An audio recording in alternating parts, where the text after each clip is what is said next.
Hello, my friends, Evolutionary Energy Arts family. I hope you guys are doing well. We see May 2020, the temperature outlook. It's going to be chilly in the Northeast and in the Midwest.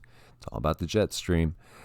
While it's going to be warm in the West and very warm in our zone in the Southwest. So it has been, has it not been? We went from like, boy, this is unusually cool and unusually wet, and every day it's just, it's you don't know what you're gonna get.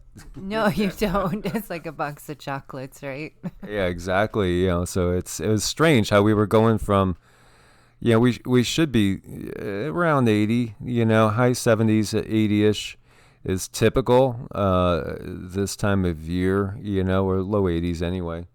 And we went straight to like 100, triple digits after being unusually cool and damp.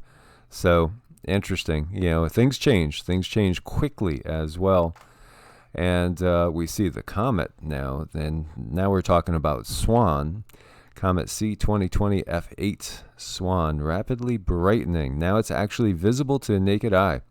So that is exciting, is it not? That is super exciting. I can't wait for when it's going to be over here. Yeah, it's only visible right now in the southern hemisphere, but it will be becoming visible in the northern hemisphere as we move, into May. So this one is definitely brightening quickly, and it's starting to stir up hopes. But we remember Atlas, and we had hopes for Atlas, and Atlas is actually disintegrating into 25 pieces now. So we're getting to witness this break apart. Or is this really little ships coming out of the mothership? I don't know. I don't know. So interesting. But yeah, the other thing that was hitting me is the symbology, because Atlas is the Titan that holds the earth upon its shoulders. So is there any sort of symbolism there in that Atlas, is crumbling, and Atlas is what keeps us stable? Can we say pole shift? Can we say something is up? Something's always up. And here we see the Czech Republic is facing its worst catastrophic drought in over 500 years. 500 years. Some areas, as we know, are, just so inundated with flood rains that they're, rowing their boat down Main Street, actually literally parking boats in Main Street in some areas. Other areas, you have horrible drought. And what we have pretty much all over is a ever worsening food situation. And actually, I didn't bring it up, but there was an article on Drudge Report, and I could bring it up, because it was talking about beef shortages alarming the White House. The food situation we've known for a long time. Again, like people like Dave Adapt 2030 and Christian, they talk about the food shortages that are coming. They've been talking about for years, and we've touched on that as well. It's not like we're surprised. Obviously, there's a lot of things, going on globally at the same time. And the food situation is critical. Hence, so much effort into victory gardens and, let's say victory for humanity against the slavery it's been under and all the conditions that we see.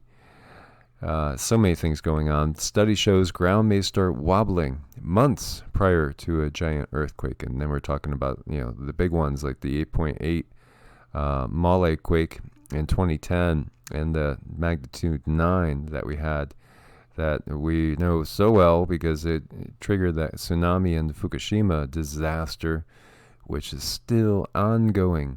There's no reason for nuclear power. There really isn't. What it saves money a little bit. It has killed so many lives already, and we don't know what effects, like say a nuclear bomb would have on other densities, other dimensions of life. That's one of the things that is so horrible, because it's bad enough as it is that, there's ever been any nuclear bombs detonated. But the fact that we don't even know what it does to the other realms of existence, It feels like it definitely does do some dangerous things that could affect the way humanity moves forward. So they say what happened to Japan was an enormous but very slow wobble, something never observed before. And so, do all the giant earthquakes, are they preceded by wobbles of this kind? They don't know, but it's bringing up some questions. And here you see tectonic plates reverse their movement before major earthquakes, as well as we're starting to have more of the science being given to us. And we've had so many good sources for earthquake knowledge, like Dutch and others as well. So 1,780 quakes since Magna was rattled 6 weeks ago. So we were talking about the swarms, and it's still ongoing. That's a lot. That's a lot of quakes in Utah. And, today I was just looking at it, and it looks pretty similar to yesterday when we look at it. Everything's still kind of ongoing. And you got to wonder, where's it going to end up? Obviously, the Earth change maps paint a lot of change in the West. A lot of change in the West. Some of them don't have there being any entire states gone. I mean, just, like Nevada and, half of Utah are disappeared, and some of them, even some parts of Arizona and some of the Earth change maps is gone. And, of course, we have that Tool song, See You in Arizona Bay. That always rings through. Ridgecrest is still swarming ever since the big one. There's a few here at Carson City. Mammoth Lake's a little bit less than there was, but we still have activity there. You see 9 of them right there. And we also have over here in Salt Lake, where we're talking about, there's still 5 there today. In the last 24 hours, a couple up to the west of Logan, and we had some swarming over here yesterday, and we still got 3. So, a lot of activity going on over by Yellowstone as well. And, we see some of these more often now, like along western North Carolina, and then every so often we'll see some of these popping out, maybe east of Atlanta, or over in this area, South Carolina, and then up. Let's see, are they still showing that one? They're not showing that one. I guess it cleared off. But if we change the parameters, the St. Lawrence River area as well, that's going to be an area of change. Casey saw this whole area getting much wider and underneath some water. So here we see the one I was talking about up here, right on St. Lawrence. Lots of changes going on, guys. Lots of changes. We have a ice jam flooding in Canada forces 15,000 people to evacuate, and the mayor asks for jets to bomb a 15-mile jam to loosen it.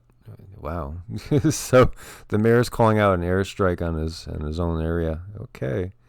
But I guess that's what you got to do when you have this ice jam. And of course, with the rapid spring thaw going on, causing the rivers to increase really quick, you could get a massive flood situation going.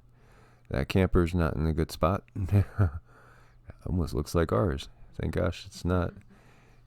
So this is what we're seeing. And we have a Russian volcano explosion sparking apocalyptic panic after submerging entire city in ash. And we were talking about this yesterday, Abeko. It turned it into a pitch black situation. And there's some video there for you guys to check out. As you see the ash coming down in the black rain. And we have thousands of fish washing up alive on a beach in Acapulco. We just keep having all these massive things going on with birds and fish. Massive die-offs, and just wondering what the heck is going on. As you see piles and piles of fish just washing up. So they believe the fish were approaching the shore hunting for sardines. Massive fish strandings is not uncommon, but the number has risen And I witnessed one in Cape Cod during an incredible storm where there was huge waves going on, and it was bunkers that were chasing some smaller schools of fish, and the waves were huge, and because it was like a nor'easter coming, and it was just throwing the fish up on the beach, and then people were just going and clubbing the fish and bringing them home to eat. It was just amazing, and these were big fish too. These were like 3-foot long ones that were getting stranded. I remember that very well. Heavy early season snow blankets, Aussie ski resorts, bone-chilling cold grips the entire continent of Australia, breaking records. Even some that were 60 years old.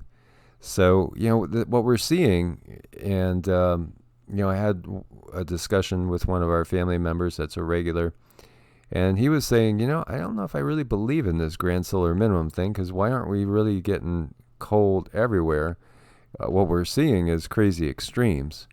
Everything is extreme hot, extreme cold. There is always a period of warming before an ice age. That's a pattern that we've seen in the past, just looking back. Here we see again hundreds of birds trapped on a cruise ship in Russia. So these gray petrels were trapped overnight after landing on the ship, and the crew simply threw the birds overboard back into the water, and many died because of it. Because they say these birds need length to get up into the air. So they simply cannot take off from a deck. They need a hill or a counter airflow to get on up. So a lot of the birds drowned, and there's it's kind of wild. There's video here for you to watch. Tons of them just everywhere. It's so weird what's going on with nature right now. It's definitely a sign of our totally out of balance system and way of living. Rainbow meet lightning, two at the same time. What a spectacular photo that is, right? With that bolt of lightning, and then you have the rainbow there. That is super awesome. I'm just looking at it thinking that's like dream material. Yeah, it is. That was really cool. So, new studies suggest laws of nature are not as constant as previously believed, and they're different depending on where you're at. So, a study by researchers from the University of New South Wales suggests that the laws of nature are not as constant as previously assumed. It may break down at the edge of the universe, making it possible to slightly bend the laws of the universe. We could bend them. We know we can, because that's what we've learned from quantum physics, which has been so verified and so studied since the 1920s, 1930s, with all those amazing, brilliant people that were around, like Max Planck and so many others. It's the act of the observation that affects the physical universe. And of course, the powers that be don't want us getting that knowledge out. That's why they've made it taboo to, do things like use your intuition, develop your intuition through the use of things like the tarot, as if, a piece of paper is evil. And it's just total silliness completely. And it's all about, keeping knowledge to themselves and their little secret societies and their clubs, things that go on behind those doors. Yet this knowledge and the way the universe works is making out into the mainstream. But this is nothing new. If you study shamanism, the indigenous people knew this. This is nothing new. It's just been hidden to the Western mind. And the Western culture is the culture that has, subdued the rest of the world. And so, we understand how this works. But what they're finding is, again, things are not, it's not a mechanical universe. It's not that Newtonian way of being. And, in effect, what they're getting at here is that the universe itself perhaps is bipolar in some ways, a dipole, we should say, and actually has a North Pole and a South Pole, which shouldn't surprise us either, really, because, we know from the mystery traditions, As above, so below. It's just the nature of things. It's the way things are. It's a fractal universe. And it's just the way things work. And again, our consciousness affects everything. And there's quantum entanglement. That's why we could work distance. Like we had, we worked on 3 people today, and 2 of which were distant. And it doesn't matter. Time and space don't really matter because everything is interconnected. And I've noticed really what the strange part about distance work is it almost seems stronger for me. Yeah, everybody's different. With my background, I like both. I mean, I do like both. I like distant works, and I also like in person. But because of the meditative state and the way that we're in a meditative state every single day, because we do QiGong and we do our mantras every single day, without fail, really, pretty much. It just is so easy to shift your brainwave pattern into that state, and then boom, you're there, you're feeling, you're sensing, and it's amazing when you get verifications too. It's really wild. So the universe may not be isotropic in its laws of physics, one that is the same statistically in all directions. But in fact, there could be some direction or preferred direction in the universe where the law of physics change. Not in a perpendicular direction. In other words, the universe, in some sense, has a dipole structure to it. So we could look back 12 billion light years and measure electromagnetism when the universe was very young. Putting all the data together, electromagnetism seems to gradually increase the farther we look, while in the opposite direction, it gradually decreases. And there is a reason why we go through these cataclysm cycles, because when we return to the same sort of area, we're hit with the same energies again. Yeah, we are. I mean, this is so curious. I love that picture there. And it almost looks like an eye. It's a beautiful eye. The mysteries of the universe, guys. It is. And the universe is within each one of us as well. That's something to meditate on. So we have 9 street survival skills for the concrete jungle. And in these days, it could be dangerous out there. I agree. Totally agree. So we have lockpicking, blending in, self-defense, scavenging, situational awareness, navigation. Yeah, I mean, what's going to happen if you got no GPS? How many of us would be totally lost? I did. In California, I got lost. It was for like 6 hours before we had GPS. I cried. It was horrible. Does anybody have a map in their car? Because you should have a map, but I bet you 90-something% of us don't have a map in a car. It was a new car, so I hadn't moved all my stuff over. Escaping a riot. And, this is something as we move forward as well, because if we do, have a second wave, for instance, things are going to get tense. And there's just so much going on right now. Communication skills and driving. Can you navigate through a major disaster? Guys, thank you so much for your support on Ko-Fi and also on Patreon. That keeps us afloat in these times, and we truly appreciate your support. We do, you guys. Thank you so much. God bless and namaste. God bless, guys. Namaste. Stay safe out there.